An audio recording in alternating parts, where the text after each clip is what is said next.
السلام علیکم، امید کرتی ہوں کہ آپ سب لوگ خیریت سے ہوں گے۔ قصائص انبیاء کی ویڈیو سیریز میں یہ دوسرے نبی حضرت شیث علیہ السلام کے بارے میں بیان ہے۔ حابیل علیہ السلام جو کہ حضرت آدم علیہ السلام کے بیٹے تھے، ان کے قتل ہونے پر حضرت آدم علیہ السلام کو بہت صدمہ پہنچا۔ اللہ تعالیٰ نے حابیل کا صدمہ دور کرنے کے لیے حضرت آدم علیہ السلام کو بطور نعم البدل ایک نیک بیٹا عطا فرمایا، جن کا نام حضرت آدم علیہ السلام نے شیث یعنی اللہ کا عطا کردہ تحفہ رکھا۔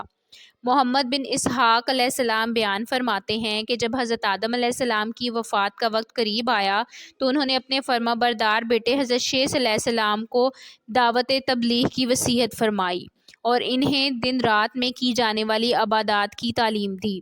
حضرت آدم علیہ السلام کے انتقال کے بعد ان کے بیٹے حضرت شیث علیہ السلام اپنے والد محترم کی وصیت کے مطابق عمل کرتے رہے اور اللہ عز و جل نے انہیں بھی نبوت سے سرفراز فرمایا اور ان پر اپنے پاس سے آسمانی صحیفے بھی نازل فرمائے۔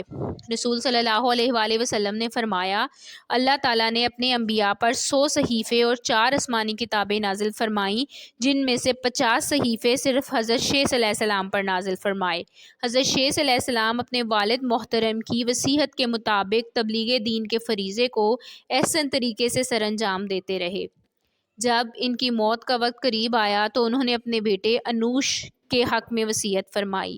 انوش نے اپنے انتقال سے پہلے دعوت و تبلیغ کی یہ ذمہ داری اپنے بیٹے کنعان کو سونپ دی۔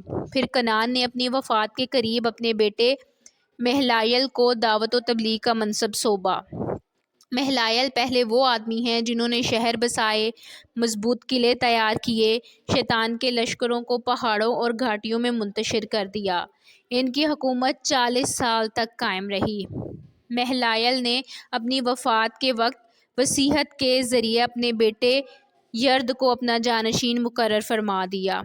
یرد نے اپنی وفات سے چند دن قبل ہی تبلیغ دین کے فریضے کی وصیت اپنے بیٹے حضرت ادریس علیہ السلام کے حق میں فرما دی۔